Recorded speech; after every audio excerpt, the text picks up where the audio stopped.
Olá, irmã, olá, irmão. Tudo bom com vocês? Tudo bem com suas famílias, com as suas unidades? Vamos lá para o estudo do Vem Segue-me dessa semana, que é a alma do capítulo 39 ao capítulo 2. Eu tive observando uma coisa, gente, olha que interessante. Próximo domingo é Dia dos Pais e o tema da aula dessa semana, digo assim, o assunto que acaba acontecendo é o pai, alma, dando conselhos a seu filho Corianton. Que coincidência, né? Então vamos lá ver o que vê. No capítulo 39, vemos o amor de alma pelo seu filho, que mesmo ele tendo errado gravemente, ele tendo feito uma bobagem, uma tolice muito grande, apesar de tudo o que ele fez, já vamos ver, a alma manteve o seu amor pelo seu filho e o orientou e o advertiu. Corianton era o filho caçula. Gente, vocês já repararam como é comum numa família o filho caçula, não é em todos os casos, mas geralmente é frequente o filho caçula ser o mais problemático? No caso do filho pródigo também. O irmão mais velho não dava trabalho, mas o filho pródigo se arrependeu depois, também era o caçula. E você também já viu algo assim, o filho caçula ser o mais problemático? Mas no caso aqui, Corianton era, enquanto seus irmãos Elamã e também Siblon se mantiveram firmes no seu ministério, no seu labor, no seu trabalho, Corianton ele errou a ponto de fazer Alma, o seu pai, chorar.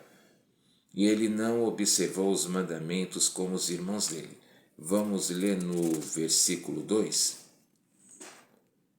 Pois não prestaste tanta atenção a minhas palavras como o teu irmão, entre os oramitas. Agora isso é que eu tenho contra ti. Persististe e vangloriaste de tua força e de tua sabedoria. Que aconteceu que Corianton ele acabou se exaltando, como acontece com muitos homens que ficam se gabando, se exaltando da sua própria inteligência e da sua própria força, e ele se deixou levar pelo orgulho, já falamos, é uma das armas preferidas do inimigo, porque com o orgulho ele pode fazer a pessoa subir, mas depois cair, e grande é o estrago. Aí no versículo seguinte, o 3. Pois não, e isso não é tudo, meu filho. Fizeste coisas que me afligiram, pois abandonaste o ministério e foste à terra de Sirom, dentro das fronteiras dos Lamanitas, atrás da meretriz Isabel. Então quer dizer, o Corianton ele era missionário, mas ele abandonou seu ministério para poder ir atrás de uma meretriz. Ele deixou de fazer as coisas que ele devia, ele acabou fornicando. Então ele foi ao contrário, por exemplo, de José do Egito, que mesmo a mulher lá de Potifar o atacando e tentando seduzir, ele estava disposto a sofrer qualquer castigo para poder manter a virtude e a obediência. E nos dias de hoje, nós quando servimos missão, a gente tem os 2 anos designados elders, assísteres é 1 ano e meio, mas durante esse tempo a gente não namora, porque a gente tem que focar toda a nossa atenção, nossa força, nosso pensamento ao Senhor. A gente está dando o dízimo da nossa vida quando nós servimos uma missão de tempo integral, e nessa época não há espaço, não é o tempo da gente namorar. A gente tem que concentrar nossos esforços em fazer o trabalho do Senhor, pois nós estamos lá representando a Ele. E que nós também possamos ajudar os missionários nos dias de hoje a cumprir com esse mandamento que a gente sempre fala, a missão não é a época de arrumar casamento. Vai ter o tempo para isso depois. E aí depois, no versículo 4, fala assim: sim, ela conquistou o coração de muitos, mas isso não era desculpa para ti, meu filho. Tu deverias ter cuidado do ministério que te havia sido confiado.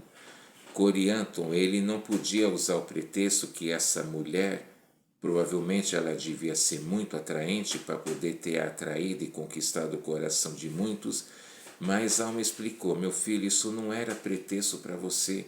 Você devia ter cuidado da sua obra, do seu trabalho. E ele falou quando as consequências que ocorreram por causa disso. Porque a gente viu que os oramitas eram um povo difícil e complicado, mas no momento que eles viram o Corianton quebrando os mandamentos, eles também tiveram dificuldade em acreditar nas palavras de Alma. E aí Alma, conforme ele chorou, e ele explicou a Corianton a gravidade do erro de seu filho, que quebrar a castidade é algo seríssimo, é algo que muito complicado, é difícil, é algo que as pessoas devem tomar, vigiar, tanto os jovens quanto adultos devem vigiar e orar constantemente, ainda mais no mundo de hoje em dia que todos são bombardeados grandemente para poder quebrar esse mandamento. Aí no versículo 7, vamos continuar lendo bastante versículos hoje também. E agora, meu filho, quisera Deus que não tivesse sido culpado de tão grande crime. Eu não insistiria em teus crimes para atormentar-te a alma, se não fosse para o teu bem. Então, quer dizer, quando o Alma chamou a atenção de Corianton, ele não estava fazendo aquilo para se exaltar, para se orgulhar ou para se sentir melhor, mas ele deixou bem claro que o motivo e a razão dele estar divertindo e chamando a atenção de seu filho era para o seu bem, porque ele desejava que seu filho tomasse o caminho do arrependimento e para que ele pudesse voltar a seguir o caminho, fazer as pazes com o Pai Celestial, ter as bênçãos da expiação de Cristo em sua vida e assim ele pudesse um dia ter a chance também da salvação. E todos nós, quando vamos chamar a atenção de alguém, seja cônjuge, filhos, colegas, amigos, pessoas do trabalho, enfim, até mesmo nossos pais, mas sempre que vamos advertir alguém, temos que ter em mente isso, que a gente está fazendo isso para o bem-estar da pessoa, não para satisfazer uma vaidade pessoal. E aí depois ele fala, agora vamos para o versículo 11. Não te deixes levar por coisas vãs ou insensatas. Não permitas que o diabo desvie novamente teu coração para ires atrás dessas iníquas meretrizes. Eis que, meu filho, quanta iniquidade trouxeste sobre os oramitas, pois quando viram teu procedimento não acreditaram em minhas palavras. Conforme já falamos, devido ao erro de Corianton, os oramitas, que já eram um povo obstinado e duro, desobediente, eles não quiseram dar ouvidos às palavras de Alma, por terem visto Corianton sair do seu ministério para poder ir pecar, para poder ir fornicar. Eu trabalhei em uma área da missão, hoje eu dou risada, mas foi complicado, que eu e meu companheiro, a gente já tinha encerrado o trabalho do dia, e aí a gente já estava indo em direção da nossa casa, quando de repente um grupo de moças em cima de um muro começou a ficar chamando nós e ficaram: ei moreno, ei loiro, vem cá, vem aqui brincar com a gente. E nós não tivemos outra alternativa naquele momento senão o de correr, porque a gente não... E por que? Por que correram? Porque a melhor maneira de evitar um problema é fugindo dele. Do mesmo jeito que a gente fugia quando ouvíamos alguma música que nos fazia desviar o foco da missão, eu costumava pedir para esse companheiro meu cantar um hino, que ele gostava bastante de cantar, mas nesse momento a gente teve que fugir. A gente se lembrou de José do Egito. O que ele fez? Ele fugiu. Ele largou as vestes e aceitou até mesmo ser preso injustamente para não ter que pecar.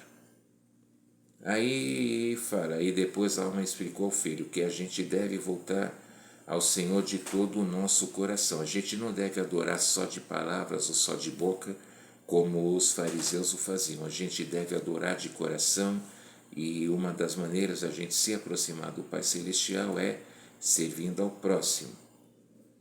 Aí no versículo 14, Não busques as riquezas nem as coisas vãs deste mundo, pois eis que não podes carregá-las contigo. Então, que versículo vem à mente quando lemos isso? Sim, exatamente. Esse o versículo que fala: não criar tesouros aqui na terra, mas acumular tesouros no céu, onde a traça não rói e nem os ladrões podem roubar. E ele está falando aqui, e é realmente, quando mais a gente foca na obra do Senhor, no Evangelho, menos a gente fica preocupado com as coisas deste mundo. E aí Alma ele explicou. Depois ele falou sobre a vinda de Cristo e sua missão aqui na Terra, que o valor das almas é grande.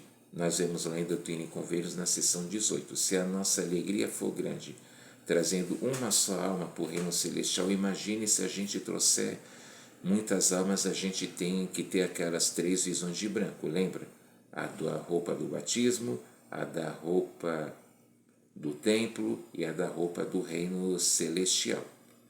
Aí no capítulo 40, Alma ele fala e explicou sobre a ressurreição.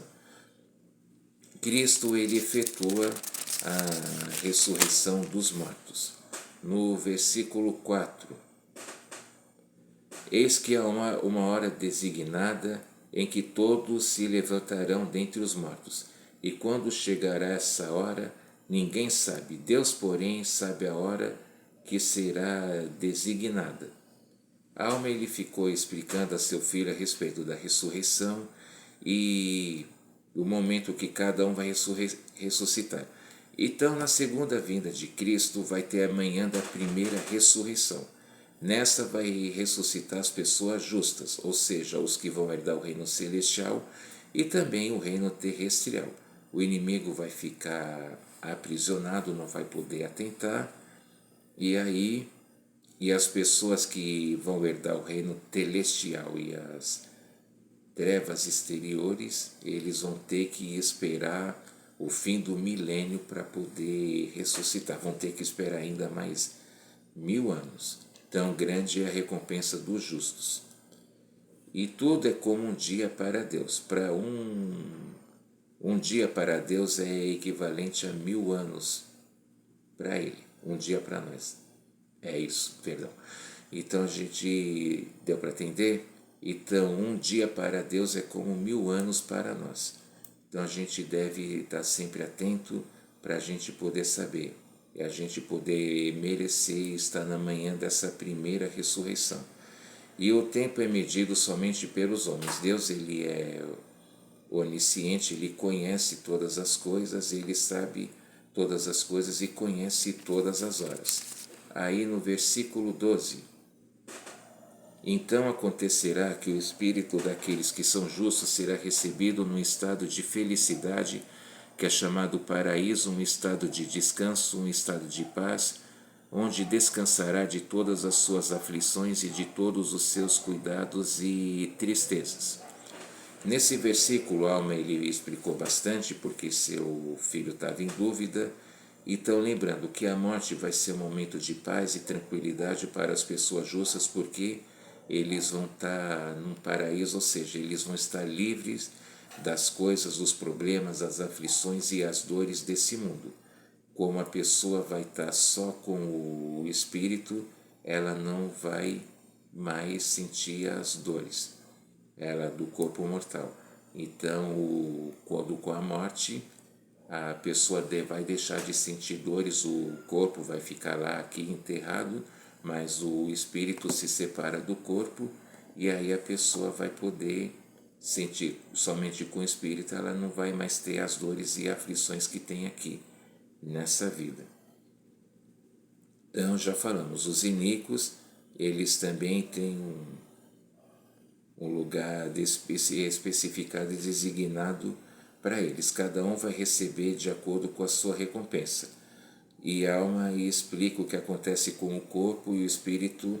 Na morte, já falamos, o corpo e o espírito estão juntos, mas com a morte o espírito se separa do corpo, por isso o corpo morre. Mas quando na ressurreição o espírito vai voltar para o corpo, só que dessa vez o corpo ele vai ser ressuscitado num estado perfeito e não vai ter mais faltando nada. Vamos ver isso no versículo 23. A alma será restituída ao corpo e o corpo à alma, sim. E todo o membro e toda a junta serão restituídos ao seu corpo, sim. Nem mesmo um fio de cabelo da cabeça será perdido, mas todas as coisas serão restauradas na sua própria e perfeita estrutura. Então, para os que não têm cabelo, como eu, pode ficar tranquilos que na ressurreição tudo vai ser restaurado, ninguém mais vai ser careca, ninguém mais vai sentir dor nenhuma, dor de dente, de coluna, enfim, todo mundo vai ter o corpo perfeito e que é o interessante, tudo vai ser restaurado à sua perfeita ordem.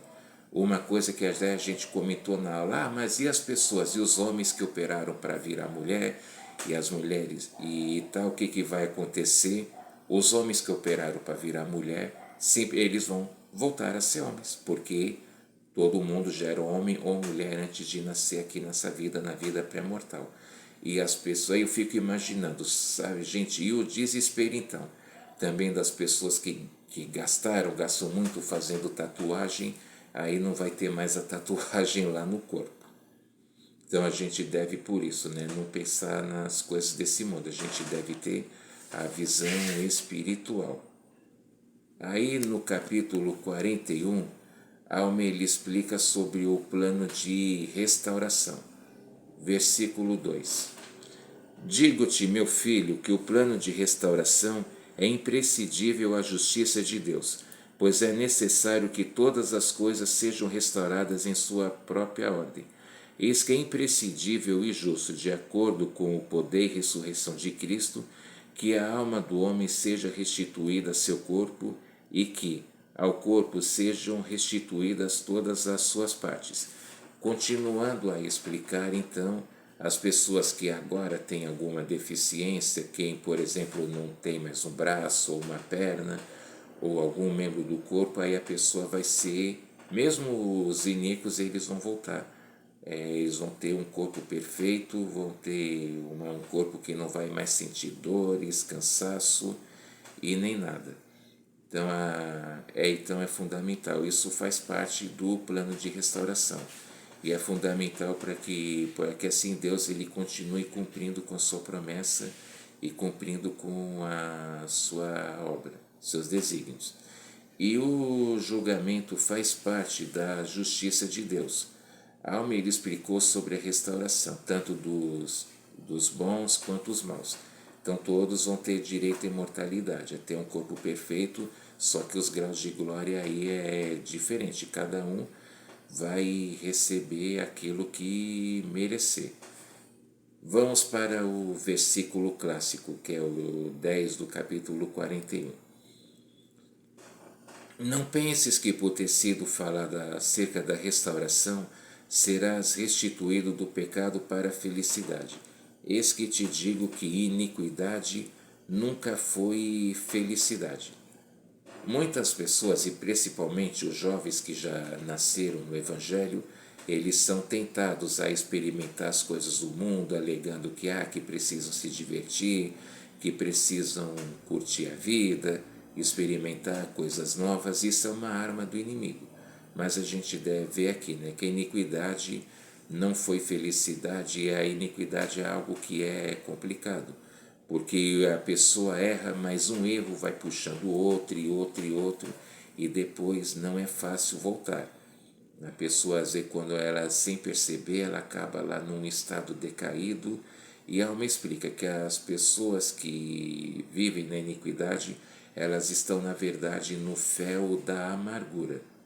Já comentamos, a gente vê de pessoas que vivem no mundo, pessoas que acham que precisam por exemplo, se alcoolizar para poderem ser felizes, ter um comportamento mais descontraído, não sei o que, mas a pessoa acaba bebendo, também se drogando. A bebida alcoólica também é uma forma de droga, só que ela é uma droga líquida. E além de gastar dinheiro, a pessoa também vai destruindo a própria saúde. E No hospital a gente vê quantas pessoas hoje poderiam estar numa situação, um estado de saúde melhor, se elas não tivessem vícios como a bebida, o cigarro e também as drogas. E aí Alma ele aconselhou seu filho também a ser misericordioso, agir com justiça e praticar o bem. E por que Alma falou isso? Porque Corianton, ele tinha que reconhecer que ele tinha errado e que ele precisava se humilhar e se arrepender perante o Pai Celestial, que é Deus. E ele também, em Alma, ele aconselhou a seu filho a ser mais obediente, a ser misericordioso, a ter misericórdia pelas pessoas, a ter compaixão, ter caridade, empatia, agir com justiça. A gente deve procurar agir com a justiça de Deus, pedindo inspiração para Ele e não contando só com a nossa própria sabedoria. E a praticar o bem sempre. Então a Alma ele continuou explicando para seu filho tudo a respeito disso, das pessoas também serem honestas, das pessoas poderem ter compaixão e empatia pelo próximo, coisa que hoje em dia é muito difícil e muito complicado da gente ver. O mundo de hoje se encontra decaído, a gente vê muita falta de amor, muita falta de carinho, muita falta de bom senso nas pessoas, principalmente para lidar com outras pessoas. A gente às vezes esquece que todos nós somos irmãos e dependemos do mesmo ser que é o nosso Pai Celestial e devemos agir conforme aquilo que Ele espera de nós. Então e aí a Alma ele explicou que porém que com a restauração é assim, mas só que no seu interior o caráter vai continuar o mesmo. Quem é bom vai continuar sendo bom, mas quem é ruim vai continuar com o mesmo caráter, porque não seria justo as pessoas que praticam mal, mesmo sabendo que estão praticando mal, herdarem o alto maior de glória, que é o grau celestial, em comparação com as pessoas que também sempre procuraram fazer o bem. Isso ia ser justo? É claro que não. Então a restauração, ele fala que a restauração justifica ainda o obediente e condena mais ainda o pecador. Correto? Aí chegamos no capítulo 42. Aí Alma explica sobre a vida mortal. E aí ele explicou por que foi necessário o que aconteceu com Adão e Eva lá no Jardim do Éden. Lá, enquanto eles viviam, eles ainda não sabiam o que era o bem e o mal, eles ainda não haviam provado do fruto do conhecimento, então eles estavam lá. E se eles não tivessem provado do fruto, eles continuariam lá até hoje, ou sabe-se lá até quando. E a gente lá na vida pré-mortal ficou desejando que eles provassem logo desse fruto, que aí a mortalidade foi trazida aqui à Terra. Então aí o Senhor guardou o Jardim do Éden com querubins e Adão e Eva eles foram expulsos, mas aí eles tiveram filhos e assim veio toda a humanidade. Então a queda de Adão e Eva fazia parte, já comentamos, fez parte do plano de redenção, do plano de salvação. E a Alma também explicou sobre expiação. Ainda faltavam mais de 70 anos para a vinda de Cristo nascer aqui nessa ocasião, de Alma ensinando os seus filhos, no caso agora seu filho Corianton, mas ele explicou que realmente, do mesmo jeito que nós não poderíamos nos salvar sozinhos, a gente precisava de um mediador, de um salvador. E esse salvador é quem? É o nosso Senhor, Salvador, Redentor, Jesus Cristo. Ele veio, ele pagou por todos os nossos pecados e por todas as nossas dores. Ele expiou por nós lá no jardim do Getsemane, onde ele, relembrando, suou por todos os poros. Uma pessoa, se suar uma gota de sangue, ela morre. Agora imagine a dor e o sofrimento de Cristo, que suou por todos os poros. Ele fez isso para nos ajudar. Tamanho é o seu amor por nós. Ele é o nosso irmão mais velho. Ele fez isso devido ao seu amor incondicional por cada um de nós. Ele expiou por nossos pecados. Então é que nós possamos sempre ser agradecidos ao que Cristo fez por nós. Aí no versículo 15, ora, o plano de misericórdia não poderia ser levado a efeito se não fosse feita uma expiação. Portanto, o próprio Deus expia os pecados do mundo para efetuar o plano de misericórdia, para satisfazer os requisitos da justiça, a fim de que Deus seja um Deus perfeito, justo e também um Deus misericordioso. Conforme estamos falando aqui, a expiação faz parte do plano de redenção e a gente vê a misericórdia de Deus também, nosso Pai Celestial, nosso Pai Eterno, o amor que Ele tem por nós, conforme a gente vê lá em João. Porque Deus amou o mundo de tal maneira que deu seu Filho unigênito, para que todo que aquele que nele crê não pereça, mas tenha a vida eterna. Por isso, a gente vê também o amor incondicional do Pai Celestial também por nós, por cada um de nós. E por que seu Filho unigênito? Porque Cristo era o único que seria capaz de vir aqui para poder expiar pelos pecados do mundo e para poder, entre outras coisas, também nos dar chance da salvação, proporcionar a ressurreição, porque a morte física veio ao mundo com a queda de Adão e Eva. Todos nós um dia vamos morrer. Mas com a ressurreição de Cristo, todos um dia vão poder ressuscitar e também vão poder ficar livres da morte espiritual. A morte espiritual quer dizer o quê? Ficar longe da presença de Deus. Então, Cristo ele nos proporcionou tudo isso. Então, tudo será restaurado à sua perfeita ordem, conforme falamos. A gente vê a misericórdia e a justiça do Pai Celestial, realmente o amor que Ele tem por cada um de nós. E Ele fala, e o caminho da salvação está aberto para todos aqueles que queiram procurar. Independente do que a gente faça ou possa cometer, o amor do Pai Celestial por nós é incondicional e Ele sempre está de braços abertos para nos receber, para nos acolher, se nós o procuramos com sinceridade de coração. E Alma aconselhou também o seu filho a se preocupar com o arrependimento. E por quê? Porque através do arrependimento o Corianton iria poder ter as bênçãos da expiação, poder receber o perdão de seus pecados e também poder voltar a fazer uma missão, a poder, no caso lá, pregar que ele tinha sido designado para os oramitas, para poder fazer o trabalho. Do mesmo jeito que Alma, os filhos de Mosias pecaram, mas ao verem um anjo eles se arrependeram, então a justiça e a misericórdia também estavam excedidas a Corianton se ele procurasse também se arrepender assim como cada um de nós. E aí no versículo 30, ó meu filho, desejo que não negues mais a justiça de Deus.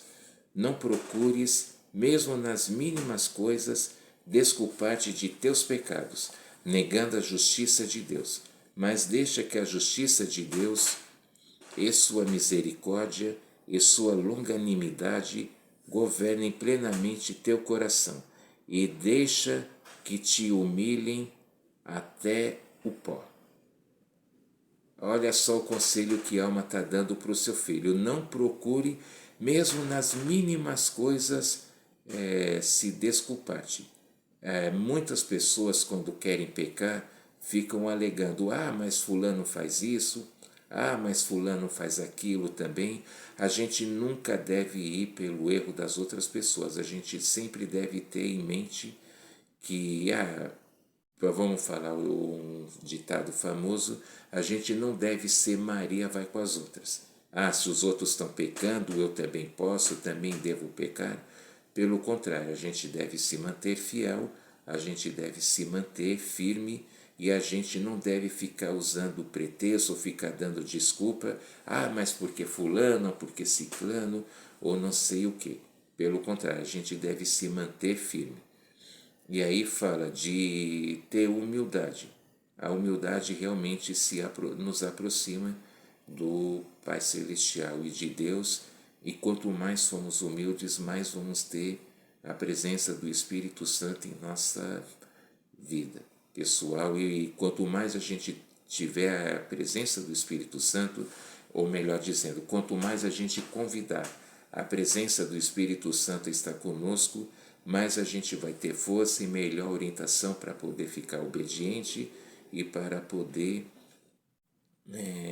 escapar, fugir, vencer as tentações e nos aperfeiçoarmos. Então essa é a aula de tudo. Vocês vão dizer, irmão Ari não falou de tudo. Realmente, irmãos, não dá para falar sobre tudo. Mas eu espero que você que ainda não é inscrito se inscreva no canal, deixe o seu gostei, o seu like, deixe o seu comentário, comente aqui o que mais você também achou e gostou dessa aula.